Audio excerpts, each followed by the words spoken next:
Oh, wait, no. Borg of Data is here. Picard stops Mr. Archer from just randomly shooting at Data, who is in full Borg gear, and since they're fighting the Borg, let's just hear what he has to say. But let's not do it on the bridge. Let's go to the meeting room. Let's walk around the ship together to the meeting room so that we can talk without pointing phasers at you. Because since we're being chased by the Borg, we're really on friendly terms. Just want to talk with you, a member of the Borg. The rest of this review is going to be brought to you by alcohol.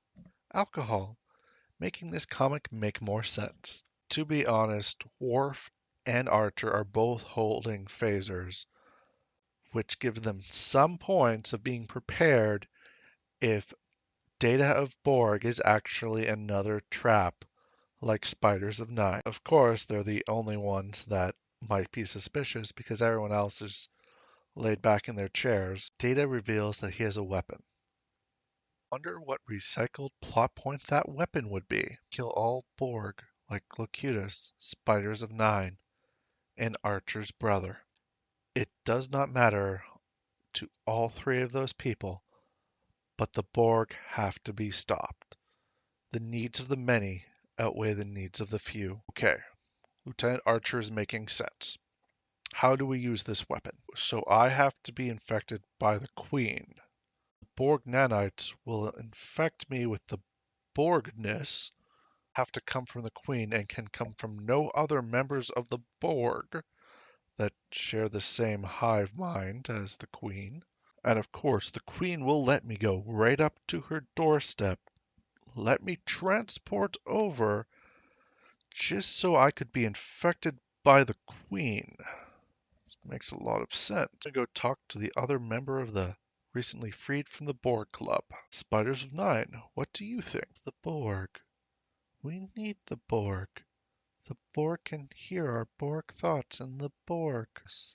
The Borg voices. Yes. Makes complete sense, Spiders of Nine. Let's do this. Later than 24 hours ago, the Borg are here. The Borg that was chasing them must have gotten lost in that nebula or something. Seriously, if I was a member of the Enterprise, I would have gotten in the escape pod long, long, long ago. So the three people that are coming equipped with their own Borg part have actually transported over to the Queen's ship. The Queen, being a good host that she is, welcomes them to her hive mind. Borg are only now just starting to target the Enterprise. Why they didn't target them before, I have no idea. Of course, the Enterprise has not changed its prefix code, so the Borg can just shoot right through their hull. Seven is now here in the Matrix of Borg, and Spiders of Nine is not in uniform again. Why? What? Why is she doing that? Picard sends his regards. Gaze upon the Ark of the Covenant.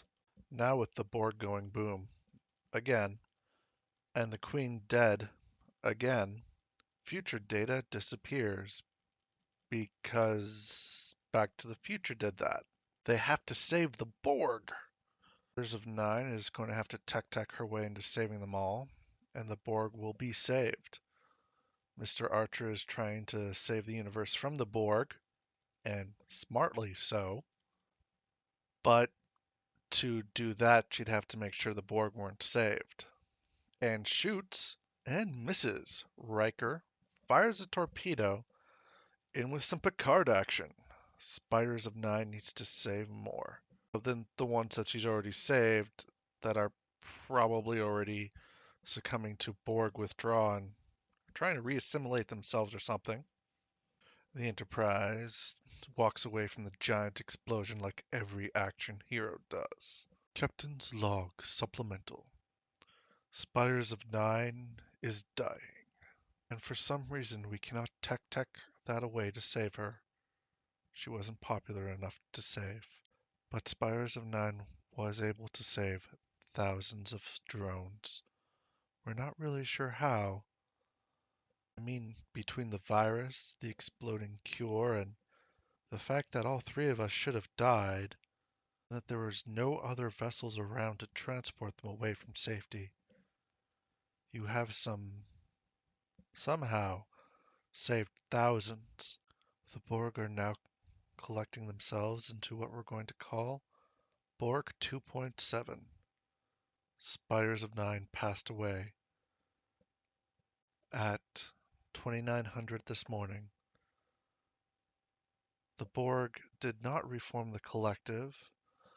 They have, however, made a hologram in her image.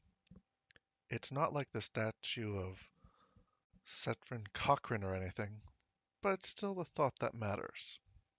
I am alone with my thoughts on the bridge, talking to the computer. The end. If you've noticed, I haven't given XP to anyone, but I am going to give a kill award to Mr. Archer for being smart enough to kill the freaking Borg, or as many of them as she could. It's really the best idea anyone in this comic book had.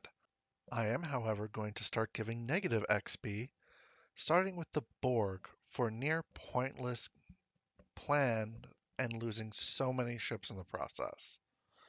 XP debt to Ambassador Worf for not calling Klingons for help, leading in a away mission with some Vulcans. No matter how cool it is to have a sash on your space armor, you're a dumbass for not actually going asking for some Klingon help. XP debt for the Federation for trusting the Borg, listening to Picard, who's obviously been compromised, and then following the same plan that Voyager had in this timeline 3 years ago. I do like how they had so many different shipping things with Picard between Seven of Nine, Vosh, William Riker, the Starship Enterprise. This list goes on. This is one of the most paint by numbers Star Trek I have ever read or seen. They have time travel, which they happen to do in the most popular movies. They have the Borg, which have always been popular. They have, well, nothing really else. I think the writers kind of forgot that this was Star Trek and basically just threw a bunch of paint by numbers Star Trek things together just to see what would happen. Anyways, thanks for watching. Please comment, share. Have a nice day.